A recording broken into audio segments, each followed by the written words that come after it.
श्री लिंग महापुराण कथा अर्थात श्री रामलिंग महापुराण कथा। सर्व साधकांना आनंदाची बातमी। भगवान राम, कृष्ण, छत्रपती शिवाजी महाराज यांनी पूजलेले समाजाचे कल्याण करणारे शिवलिंग याविषयी अत्यंत दुर्मिळ, कधीही न ऐकलेली सत्यकथा म्हणजे श्री लिंग महापुराण कथा अर्थात श्री रामलिंग महापुराण कथा। साधक हो, VBK ट्रस्टचे श्री अमृतमंथनेश्वर कल्किदत्त मंदिर, पाषाणवाडी, शिरूर, घोडनदी, जिल्हा पुणे, महाराष्ट्र येथील पंडित चतुर्वेद सायंटिस्ट श्री वत्सवक्षा भगवंत परमहंस परिव्राजकाचार्य श्री काशी विश्वेश्वरानंद सरस्वती महाराज यांच्या अमृतवाणीत श्री लिंग महापुराण कथा अर्थात श्री रामलिंग महापुराण कथा दररोज सायंकाळी 7 ते 8 या वेळेत अवश्य लाभ घेणे।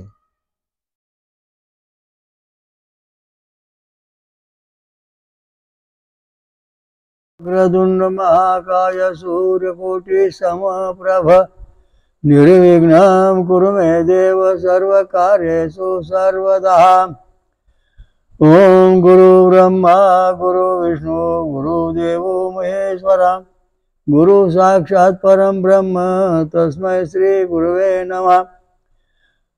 ओम दत्त दत्त राम राम ओम दत्त दत्त राम राम ओम शिव शिव श्याम श्याम ओम शिव शिव श्याम श्याम ओम शांताकारं भुजगशयनं पद्मनाभं सुरेशं ओम विश्वाधारं गगनसदृशं मेघवर्णं शुभांगनं ओम लक्ष्मीकान्तं कमलनयनं योगृधानगम्यं वंदे विष्णुभवभयहरं सर्वलोकैकनाथं ओम शांती।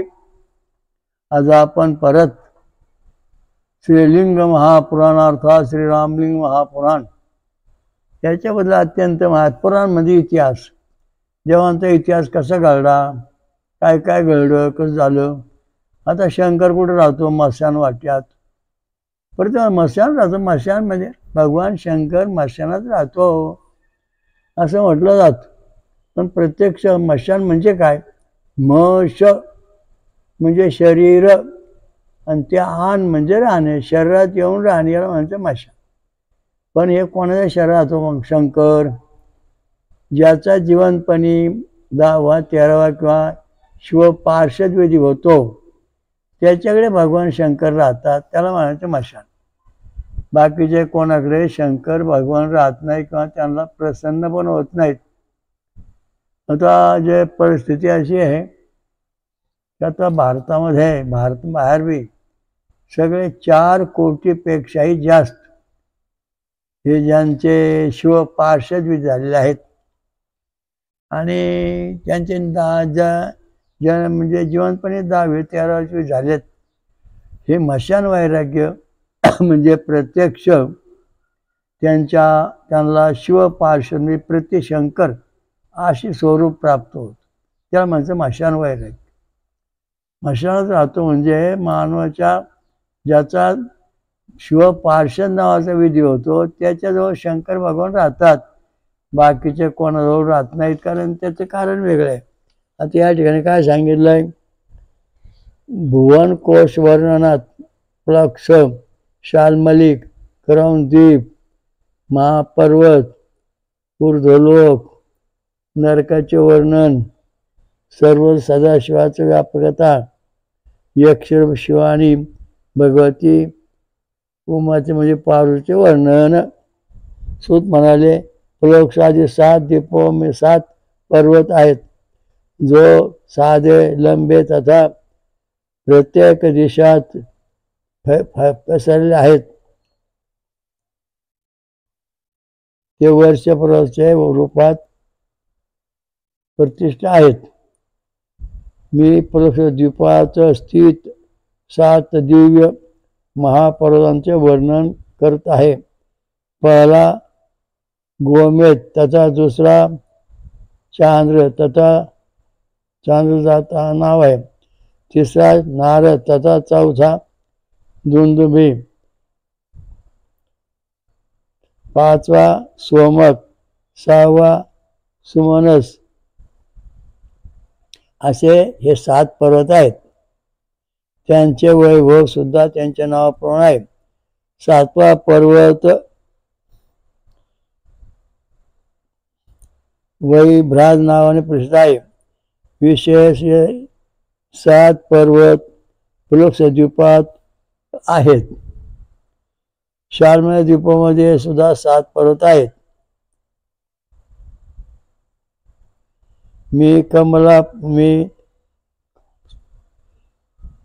मी क्रमवार त्या तुम्हाला सांगतो. कुमुद, उत्तम, बलहाक, द्रोण, कंक, महिष आणि 7वा ककुद्वान म्हटले आहे. कुश द्वीपामध्ये सुद्धा 7 उपद्वीप आहेत, कुलपर्वत आहेत. मी केवळ नामाने संक्षेपात तुम्हाला सांगत आहेत. पहिला विद्रुम, दुसरा हेमपर्वत, तिसरा द्युतिमान, चौथा पुष्पित, 5वा कुशस, 6वा हरिगिरी नामवाला पर्वत म्हणतात. 7वा पर्वत स्वाभिमान संपन्न मंदिर आहे. हे महादेव लोकजीवाचं निवासस्थान आहे.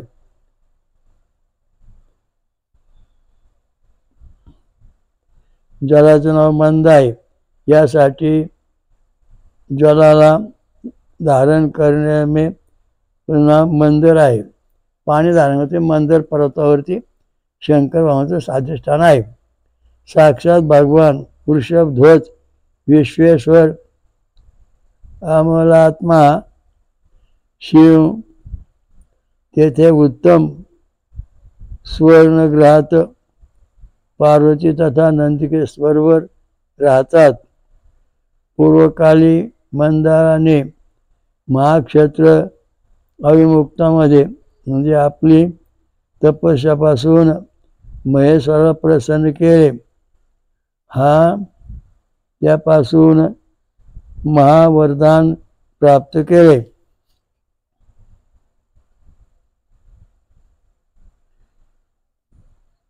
त्याने महादेवाला म्हटले, आपण निवास करण्यासाठी प्रार्थना केली. तेव्हा शिव भगवान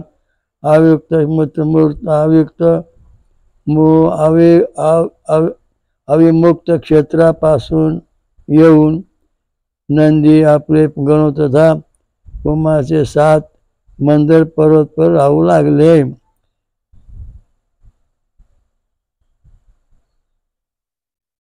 यासाठी या पर्वताने सोडित नाहीत. कौन द्वीपामध्ये क्रौंच आदी 7 कुलपर्वत आहेत. पहिला क्रौंच, दुसरा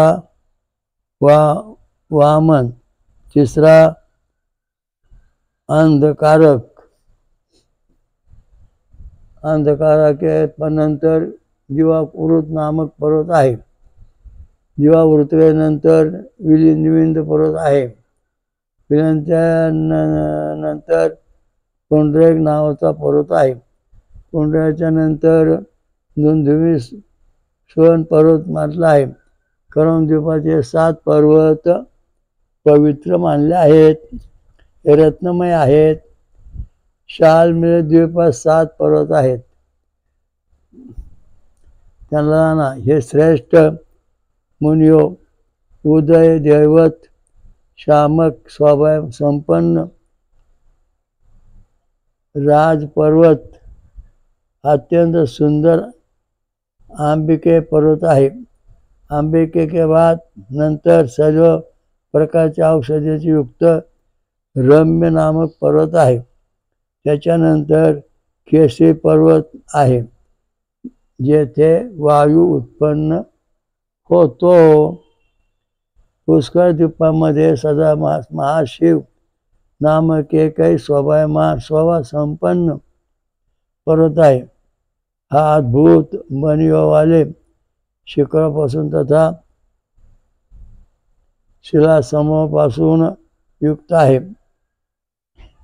हा महान पर्वत द्वीपाचे साधे पूर्वी भागात अनेक रंगाने किनाऱ्याने 50,000 योजन उंच आहे.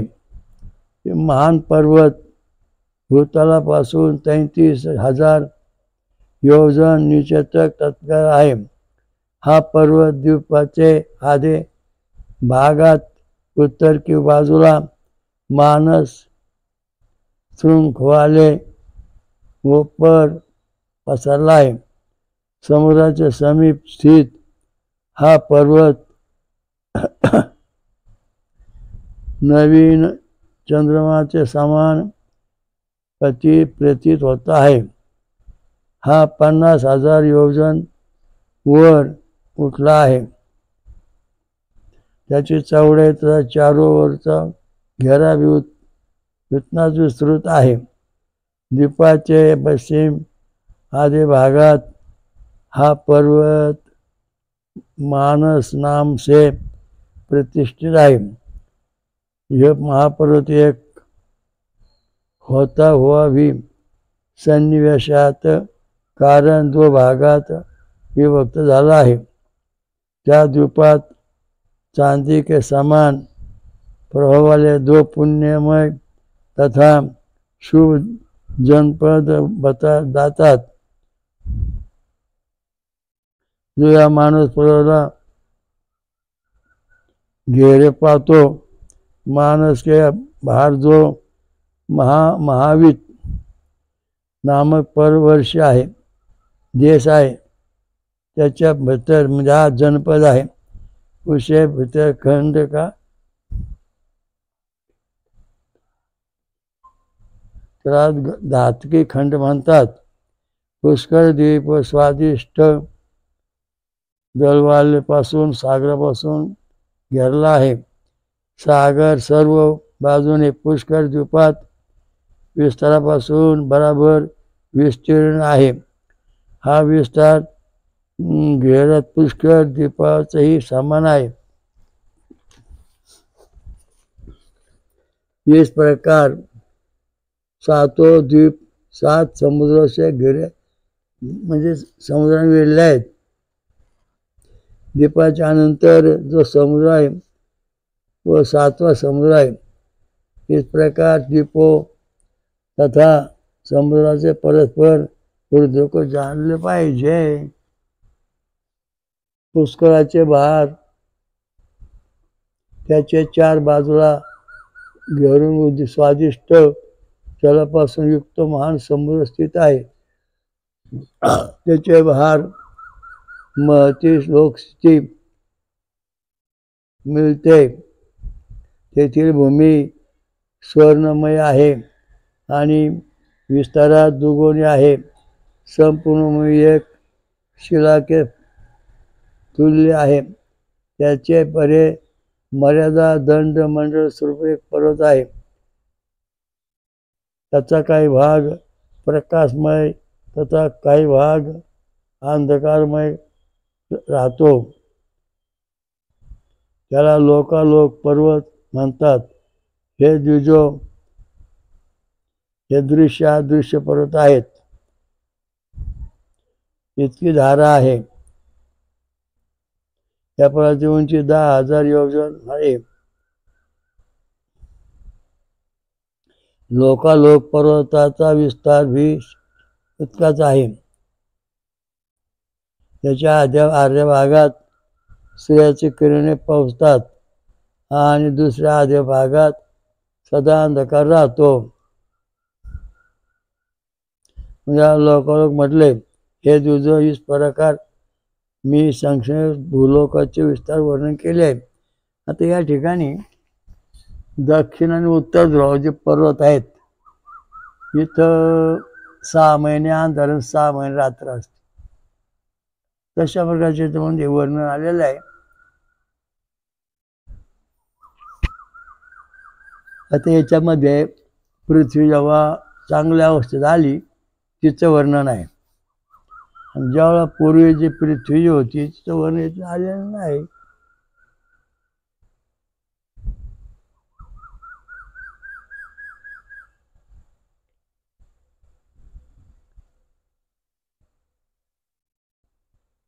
पुष्कळाच्या बाहेर 4 पोट स्वादिष्ट सशक्त महापर्वत आहेत.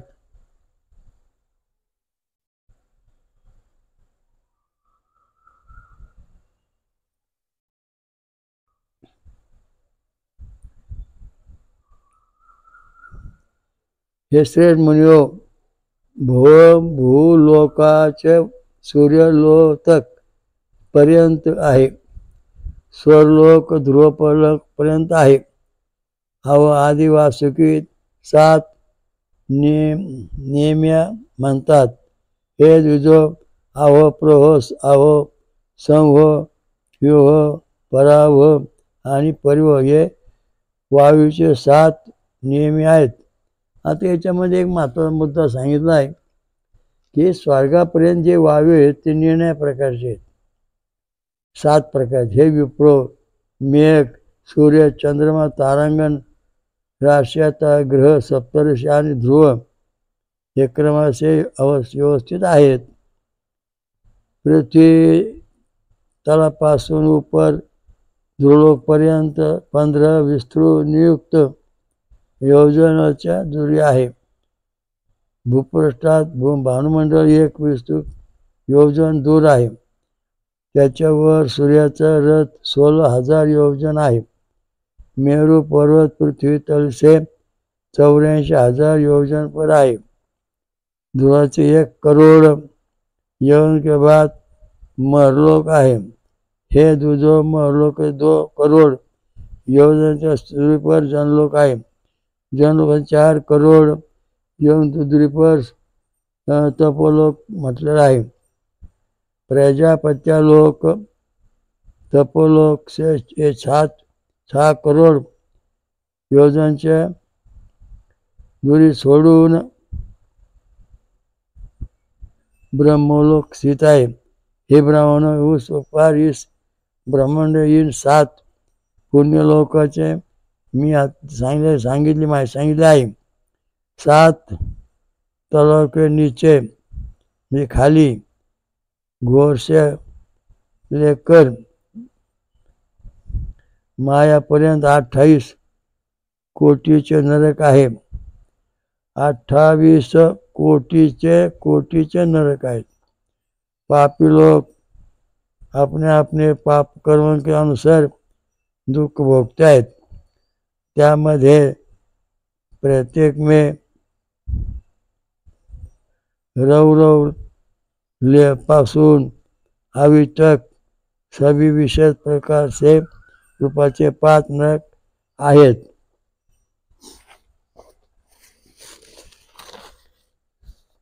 मैंने आधी ब्रह्मांडाचे वर्णन केले आहे.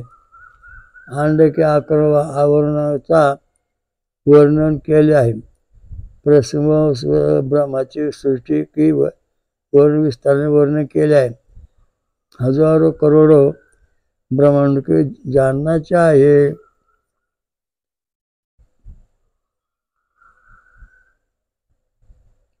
आता या ठिकाणी महत्वाचा मुद्दा सांगितलेला आहे.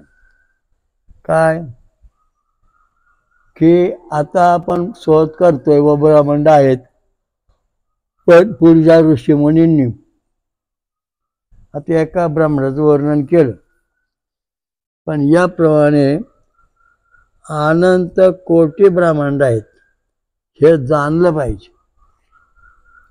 ते ब्रह्मांड कसे आहेत, काय आहेत याच्याबद्दल आपल्याला म्हणजे योग्य व्हायला पाहिजे. आणि आपण आपलं शरीर पृथ्वीवर ठेवून दिव्य शरीर धारण करून अनंत कोटी ब्रह्मांडात फिरलं पाहिजे. ते ब्रह्मांड कसं आहे काय याच्याबद्दल सविस्तर माहिती अजून जगाला झाले नाही. याचं कारण सांगतो की सर्कस असते, सर्कस. त्या सर्कसमध्ये एक पिंजरा असतो. आणि त्या पिंजऱ्यामध्ये मोटरसायकल अशी आधांतरी फिरत कशाच्या जीवावर तर बाहेरून जाळीला चिकटून फिरत. तशा प्रकारचं हे अनंत कोटी जे ब्रह्मांड आहे द्राक्ष घडासारखं त्याचं अंत लागत नाही. हे ब्रह्मांड जे आहे त्या ब्रह्मांडाला कवच आहे. कवच हे कवच आहे. नंतर जसे नारळाला 3 डोळे आहेत, एक डोळा म्हणजे त्याला दार आहे, द्वार आहे. तशा प्रकारचं हे जे ब्रह्मांड आहे ह्या ब्रह्मांडाला दुसऱ्या प्रवाहात जाण्याकरता युवर आहेत, म्हणजे दार आहेत. आणि ब्रह्मांडाचं जे कवच आहे हे कवच आता एवढा मोठा लोड सहन करायचा म्हणजे ते कवच किती मोठं असेल. नारळाचे करवंटी जशी आहे तशा प्रकारचं हजारो मैल उंचीचं किलोमीटरचं हे कवच आहे चौक. आणि एका कवचामध्ये या कवचाला गुरुत्वाकर्षण तत्वावर माया आकर्षणावर हे तारांगण ग्रह फिरतात. आता सूर्याचा व्यास आहे 14 लाख किलोमीटर, तर ध्रुवाचा व्यास आहे 4,20,00,000 किलोमीटर, म्हणजे सूर्यापेक्षा 30 पट ध्रुव तारा मोठा आहे. एवढं मोठं वजन तार सहन करून या धंदे फिरतात अनंत कोटी वर्ष. हे अत्यंत महत्वाचा मुद्दा आहे की हे फिरतं म्हणजे कसं फिरतं, याला चौकोन आवरण आहे. एकमेकांना त्यांचं पुन्हा गुरुत्व आकर्षण माया आकर्षण असून ते एकमेकांना धरून चालतात. आता सूर्याभोवती 9 ग्रह फिरतात. मग सूर्य कोणाभोवती फिरतो, सूर्य ब्रह्महृदय नावाच्या ताऱ्याभोवती फिरतो.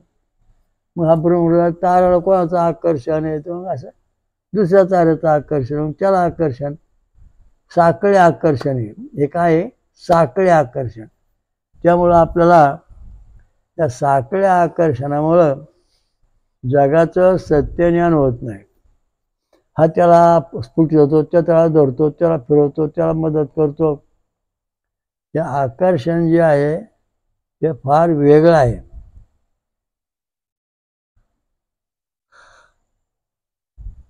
चौकोन मोठं ब्रह्मांड म्हणजे चौकोन कवच आहे. द्राक्षाला जसं द्राक्ष घडाचे द्राक्ष येतात किंवा नारळाच्या घडाचे अनंत नारळ येतात, त्या नारळाच्या घडासारखे ही ब्रह्मांड आहेत, द्राक्षा घडासारखे ब्रह्मांड आहेत. आणि एका ब्रह्मांडात आपण राहतोय असं रामप्रभू शिवसेनी महारामाने सांगितलं आहे. तो एका ब्रह्मांडात आपण ज्ञान झालं, मग आता आपल्याला दुसऱ्या ब्रह्मांडात जायचं आहे. मग कसं जायचं, मग आता ह्या ब्रह्मांडात आपण फिरू शकतो, परंतु दुसऱ्या ब्रह्मांडात जायचं म्हणजे आपल्याला दुसऱ्या ब्रह्मांडात जाण्याकरता जे व्यूवर कृष्ण व्यूवर आहे त्याच्यातून सरळ वर निघून जायचं. त्या याच्यातून म्हणजे जे कवच आहे त्या कवचामधून मोठा बोगदा आहे आणि त्याच्यातून निघून दुसऱ्या वर जायचं. आणि मग दुसऱ्या ब्रह्मांडात पुन्हा बोगदा आहे, त्याच्यातून पुन्हा दुसऱ्या ब्रह्मांडात उतरायचं, पुन्हा त्या ब्रह्मांडातून निघून तिसऱ्यात उतरायचं. तर ही विद्या वशिष्ठ ऋषी आणि रामप्रभूला अवगत होती. त्या दोघांनी आपले दिव्य शरीर तयार करून योग मार्गातून अनंत कोटी ब्रह्मांड, अनंत कोटी जीवसृष्टी, अनंत कोटी माणसं पाहिली, जीव पाहिलेत. तर मुद्दा असा आहे की तुम्हाला जर अनंत कोटी ब्रह्मांड फिरायचं असेल तर तुम्ही फळं खाऊन दूध पण आयुष्यभर तपश्चर्या केली पाहिजे. जेव्हा तुमचं शरीर योग मार्गाच्या दिव्य शरीराचं योगीचं बनन, तुमच्या शरीराला जीवात्मा तुम्ही बाहेर काढू शकता. आणि अनंत कोटी ब्रह्मांड पाहू शकता. आता हे जरी यान फिरत असलं तरी पुढच्या प्रमाणात जाऊ शकणारच नाही, कारण पुढच्या प्रमाणात जाताना जो रस्ता आहे तो मोठा होल आहे, त्यातून ते बाहेर पडू शकत नाही, कारण त्या आकर्षणात ते नष्ट होणार. आता हे जे कवच आहे, ते जे कवच आहे, कवचामध्ये काय आहे, कुठले धातू असतील. आता चुंबक आहे आणि चुंबकाच्या भोवती लोखंड फिरत, चुंबक लोखंड खेचत. तसं आपल्या पृथ्वीमध्ये चुंबक आहे आणि या चुंबकाला लोखंड फिरवत. हा सिद्धांत आता इथं आपल्याला मिळाला. म्हणजे हे जे कवच आहे, हे कवच लोखंडाचं आणि मिश्र धातूचं आहे. अशा दृष्टीने हे अत्यंत महत्वाचं गूढ रहस्य आहे, कारण योग मार्गातून यातून आपण हे सगळं पाहून आलेलो आहे. आपण पण पाहू शकता. अभ्यास केला पाहिजे. अभ्यास असे सूक्ष्म शरीरापर्यंत आपण पोहोचायला पाहिजे. स्थूल सूक्ष्म कारण महाकारण देहात जेव्हा आपण जाऊ तेव्हा ते सूक्ष्म होऊन आपण अनंत कोटी ब्रह्मांडात जाऊ शकतो, पाहू शकतो. तिथले ब्रह्मदेव, तिथले वस्तू ते पाहू शकतो. अनंत कोटी ब्रह्मांड आहेत. आपल्या ब्रह्मांडामध्ये चतुर्मुखी ब्रह्मदेव आहे, दुसऱ्यात 8, 16, 32, 64, नंतर 1000 अनंत मुखाचे ब्रह्मदेव आहेत.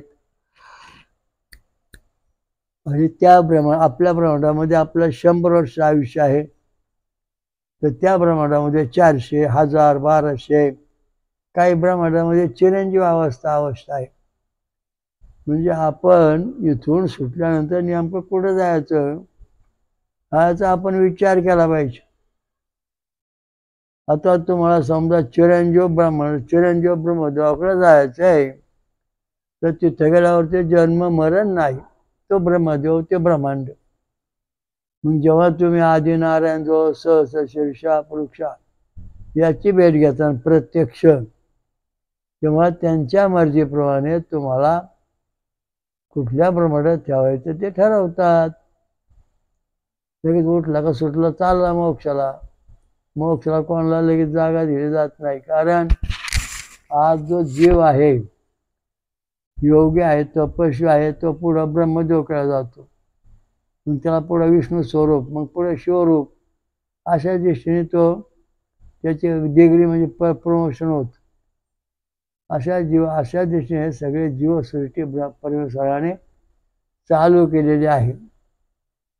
आणि तुटपुंजी जी माणसं पृथ्वीवर राहतात, रात्रंदिवस भांडत असतात, आम्ही मोठे, तुम्ही कोणीही मोठे असताना तुम्ही तुमचं ठरवायचं, परंतु जो मूळ परमेश्वर आहे त्याला भेटा आणि अनंत कोटी ब्रह्मांडात जाऊन तिथे काय काय वस्तू ते पहा, त्याचं वर्णन करा.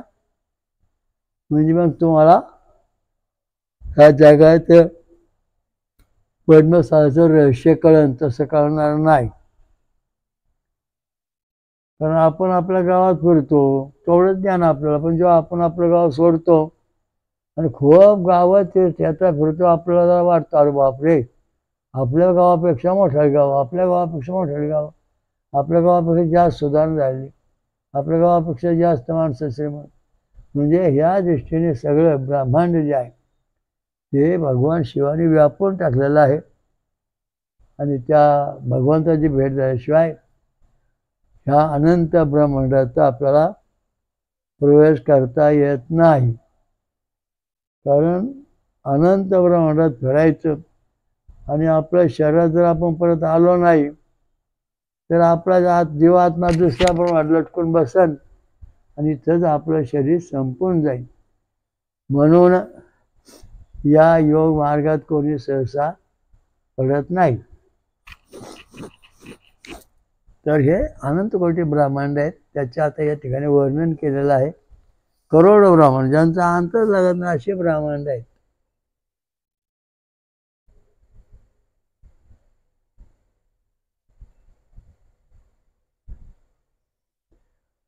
मुख्य प्रमुख ठिकाणी होण्याचे कारण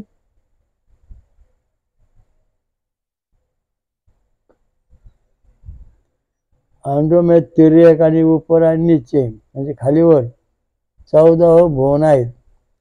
हे श्रेष्ठ द्विजो, हे ब्राह्मण हो. प्रत्येक अंड के हेतु महेश्वर आहे. अष्टमूर्ती शिव. अंडामध्ये बाहेर, अंडांचे आवरणात, अंधकारात आत, अंधकाराचे परे बाहेर विद्यमान आहे. आता या ठिकाणी फार महत्त्वाचं सांगितलं की जगामध्ये प्रथम अंड उत्पन्न झालं आणि ते फुटल्यानंतर त्याचा निमा भाग आकाशात गेला, निमा भाग खाडायला. अशा दृष्टीने अनंत कोटी ब्रह्मांड आहेत. अंधार उजड, अंधार उजड, अंधार उजड असे ब्रह्मांड आहेत. आणि या सर्व ठिकाणी भगवान शंकरांचं वास्तव्य आहे. हा महत्त्वाचा मुद्दा आहे. विद्यमान आहेत.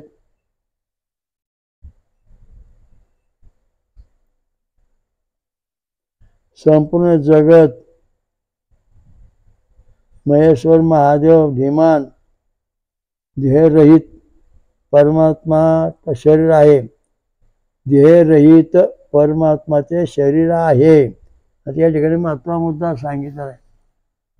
ध्येयरहित म्हणजे आपला जो देह आहे, स्थूल देह, याच्या पलीकडं जो ब्रह्मदेह आहे म्हणजे तो त्या देहात ते राहतात. ब्रह्मदेहामध्ये ध्येयरहित परमात्माचे शरीर आहे. आता याचं शरीर आहे पण ध्येयरहित म्हणजे आपलं जे शरीर आहे पंचमहाभूताचं, याच्या पलीकडे दिव्य स्थूल सूक्ष्म कारण महाकारण अशा दृष्टीने या देह त्या देहाचा शरीर येत आहे. ध्येयरहित परमात्माचे शरीर आहे. ग्रहस्थरूप या अष्टमूर्ती एवं शिवाची ग्रहणी दिव्य प्रकृती आहे. महत आदी इतकी संताने और सभी सर्व देहाभिमानी पशु त्यांचे सेवक आहेत. आता या ठिकाणी महत्त्वाचा मुद्दा सांगितला की भगवान शिव परमात्मा देहरहित आणि ही प्रकृती यांची पत्नी आहे पार्वती. आणि तिच्या मार्फत हे सगळे जग संतती सगळं कारभार आहे असं या ठिकाणी वर्णन केलेलं आहे. हे शिव आदि अंताचे रहित आहेत. भगवान अनंत पुरुष प्रणादी बुद्धी अहंकार 7 तत्व प्रधान मूर्तिवाले 16 अंगों वाले पंचमहाभूत 10 इंद्रिया मन अष्टमूर्ती तथा महेश्वर आहेत. त्यांच्या आज्ञेने प्रवाहापासून पृथ्वी पर्वत मेघ समुद्र तारांगण इंद्र आदी देवता वैमानिक तथा स्थावर जंगम सर्व पायामी स्थित आहेत.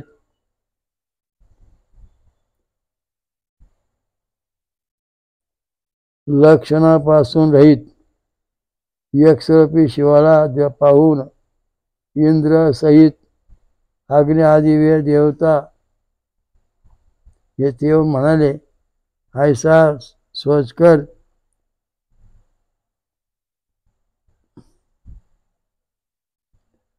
हा निश्चय की निश्चयाच्या दशात यक्षा जो समीप जाऊन ते म्हणाले,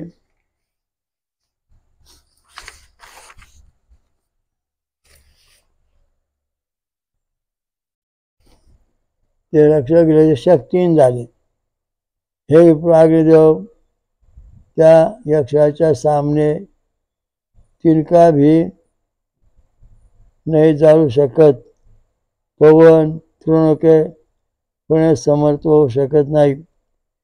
त्याप्रमाणे अन्य समस्त देवता सुद्धा आपल्या आपल्या प्रभाव प्रदर्शित करण्यास समर्थ होत नाहीत. तेव्हा सर्व श्रेष्ठ देवतांचे 7 समस्त समृद्धीयांचे कारणभूत वृत्तशत्रू त्या देवेंद्राने कुतूहलचित होऊन यक्षरूप महेश्वरेश्वर इस प्रकार म्हटले. आता या ठिकाणी महत्त्वाचा मुद्दा आलेला आहे.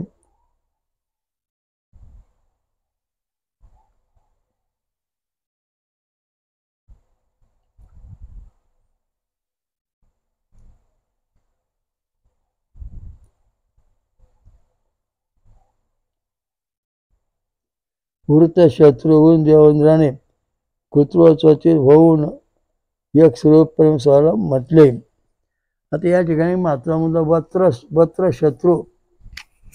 वत्रासुर जो होता राक्षस, तो कोणालाच मरत नव्हता. तेव्हा आपल्या रामलिंगाजवळ देवडेश्वराच्या मंदिरात दधीची ऋषी राहत होते. अश्विनी कुमार होते.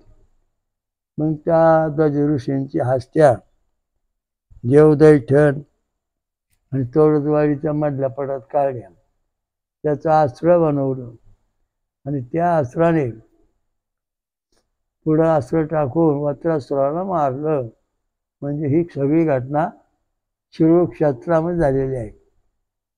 त्याचा पुरावा देवडेश्वराचं मंदिर, नंतर देवदैठणला दधी ऋषींचा आश्रम. म्हणजे या एवढ्या एरियामध्ये दधी ऋषींचा प्रभाव अस्तित्व महत्त्व आहे. ते आपण जाणून घेतलं पाहिजे की शिरूर क्षेत्र किती मोठं आहे. रावणापेक्षाही श्रेष्ठ असणारा हा जो वत्रासुर होता, तो मरत नव्हता, तो याने मारला. आणि एवढं पाहून आदिऋषी म्हणाले, आदिऋषी तेव्हा सुंदर मुखवाळी तथा अनेक शुभ आभूषण अत्यंत शोभित झालेली हैमवती अंबिका उमा प्रगट झाली. इंद्र आदीने सुशोभित झालेल्या हैमवती आजा उमाचे पुसले. हे ईश्वरीशे, हे परम शोभायमान अंबिके, यक्ष देहधारी कोण आहे? तो अंबिका प्रगट झाली पार्वती. तिला विचारलं का हा यक्ष म्हणजे कोण आहे? हे ऐकून अंबिकाने म्हटले, तो अगोचर आहे, दिसत नाही. तेव्हा इंद्र सहित सर्व देवताने त्या यक्ष तथा शिवगामिनी अवनी लोहित शुक्ल कृष्णवर्णवाली आजा व मला प्रणाम केला. आजा म्हणजे कधी मरणार नाही.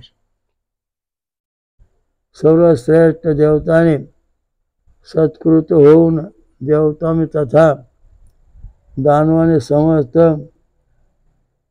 प्रवृत्तिरूप त्या देवीला म्हटले, मी पूर्व काळामध्ये या यक्षरूप परम पुरुषाला आज्ञापासून अधीन राहणारी प्रकृती थी. यक्षाच्या आज्ञात राहणारी पार्वती आहे, असे या ठिकाणी वर्णन केले. आता हे द्विजो ब्राह्मणो, त्या आज शिवाचे योगापासून ब्रह्म उत्पन्न, नियोग से ब्रह्म उत्पन्न झाले. ब्रह्माचे अंड उत्पन्न झाले आणि अंडापासून ज्योतिर्गणोसहित समग्र विश्व उत्पन्न झाले. अशा प्रकारे हे शिवात्मक विश्व आहे. आता याच्यामध्ये बऱ्याच गोष्टी महत्त्वाच्या सांगितल्यात. हे द्विजो आज शिवाचे नियोक्षे ब्रह्म उत्पन्न झाले, म्हणजे शंकर आणि पार्वतीपासून ब्रह्मदेव उत्पन्न झाले आणि ब्रह्मपासून अंड उत्पन्न झाले आणि अंडापासून ज्योतिर्गणो सहित समग्र उत्पन्न झाले. अशा प्रकारचे याच्यात वर्णन केलेलं आहे. म्हणजे पूर्वीच्या जे काही जग निर्माण झालं त्याच्या निर्णया कल्पना मानलेल्या आहेत आणि त्या कल्पना आपल्याला वेगवेगळ्या प्रकारच्या आहेत अशा दृष्टीने समजतं. ओम दत्त दत्त राम राम, ओम दत्त दत्त राम राम, ओम शिव शिव श्याम श्याम, ओम शिव शिव श्याम श्याम. आपल्या गुरुदेव महात्म्यामध्ये यक्षाचं वर्णन आलेलं आहे, ते आपण अवश्य वाचा, तुम्हाला अजून माहिती मिळेल. ओम स्वयंभू श्री अमृत मंत्र कलकत्ता महाराज की जय. महास्वयंभू महापंचसागरेश्वरी महादुर्गा महाशाकंभरी माता की जय. ब्रह्मर्षात्री महासती अनुसया माता की जय. सर्व देवदेवतां की जय. साधु संतन की जय. धर्म की जय हो. हरिओम दत्त. ओम शांती शांती. सर्व साधकांनी महाराजांच्या या वेदमंत्र आणि रक्तगट संशोधनाचा प्रचार करावा. VBK ट्रस्टची योजना बेकारी संपविणे. वेदमंत्र आणि रक्तगट प्रचार करा, समाजाकडून मदत होते. जगभर घरोघरी प्रचार करा. अधिक माहितीसाठी पुढील पत्त्यावर भेट देणे किंवा संपर्क साधणे. VBK ट्रस्टचे स्वयंभू विश्वराजा श्री अमृतमंथनेश्वर कल्किदत्त मंदिर, पाषाणवाडी, शिरूर, घोड नदी, जिल्हा पुणे, महाराष्ट्र. हरिओम दत्त.